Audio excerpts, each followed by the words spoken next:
Primeiro dia do ano, primeiro vídeo do ano. Eu tava meditando em Tiago 1.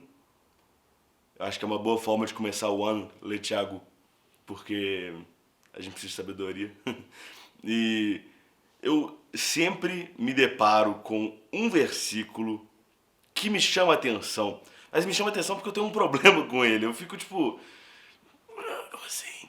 Porque é o verso 27, quando o Tiago diz que a verdadeira religião é essa: cuidar dos órfãos e das viúvas e não... Oh, meu Deus. Eu não decorei.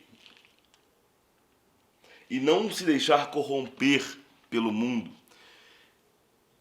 Não é que eu tenho um problema com esse versículo, mas é tipo assim, por que Tiago reduz a verdadeira religião a cuidar desses dois grupos? Ele poderia ter falado de refugiados, ele poderia ter falado de doentes, leprosos, né? Mas não, ele fala que a verdadeira religião é cuidar dos órfãos e das viúvas. E eu sei que Tiago não está sendo exaustivo nesse texto. Ele não está limitando a religião cristã a somente isso. Ele não está falando que a religião cristã por inteiro é cuidar dos órfãos e das viúvas. Ele não está falando isso. Mas ao mesmo tempo, a gente tem que admitir que ele está, de certa forma, reduzindo sim um aspecto da religião cristã a dois grupos: os órfãos e as viúvas. E eu fico tipo, por quê? Por que só esses dois grupos? Tipo assim, o que esses dois grupos têm que os outros grupos não têm? Por que a verdadeira religião é essa? E eu comecei a meditar naquilo e eu falei, quer saber, eu vou pedir para Deus uma resposta, né? Porque eu tinha acabado de ler que se alguém pede sabedoria para Deus, Deus dá. Então se alguém pede uma resposta para Deus, Deus dá também. E eu comecei a orar em cima daquele texto para tentar entender por que é esses dois grupos. Por que são esses dois grupos? E uma coisa me veio assim: como que Deus se revela à sua igreja? Ele primeiro nos adota. Ele primeiro nos encontra como órfãos e nos declara filhos dele. Ele nos adota como um pai. E depois ele se casa com a gente. Ele se torna o nosso noivo e nos adota como um marido, né? Ele nos chama para participar de uma união conjugal com ele. Então perceba, ele nos tira da orfandade e depois ele nos tira da viuvez. Ele nos tira dessa condição onde nós não temos pais e ele nos tira dessa condição onde não temos marido. E ele opera de acordo com esses dois aspectos. Ele age e ele é para nós essas duas coisas: pai e marido. E isso muda tudo quando a gente começa a olhar para aquele texto de Tiago. Porque o que Tiago está dizendo é basicamente o seguinte: imitem Deus.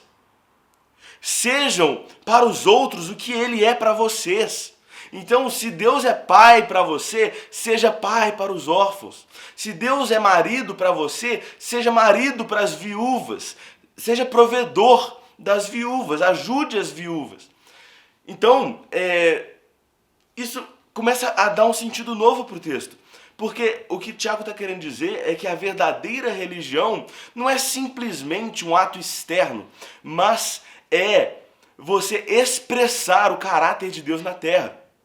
É você mostrar para esse mundo quem Deus é através das suas atitudes.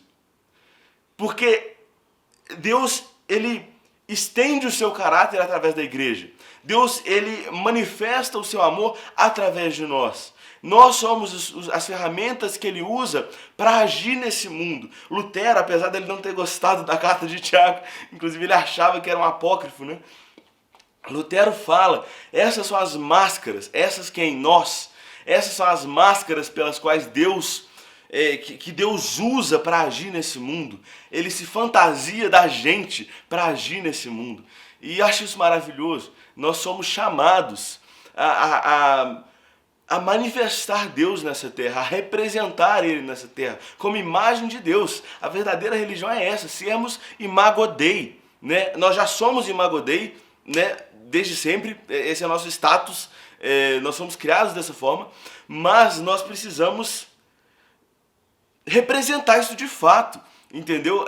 Plenamente, né? Viver a imago Dei nessa terra. Então, é basicamente isso que eu queria falar, uma coisa rapidinha, até que deu 5 minutos e meio, mas enfim, o que eu queria dizer é isso. Represente Deus em 2022. Seja uma extensão do seu caráter em 2022, né?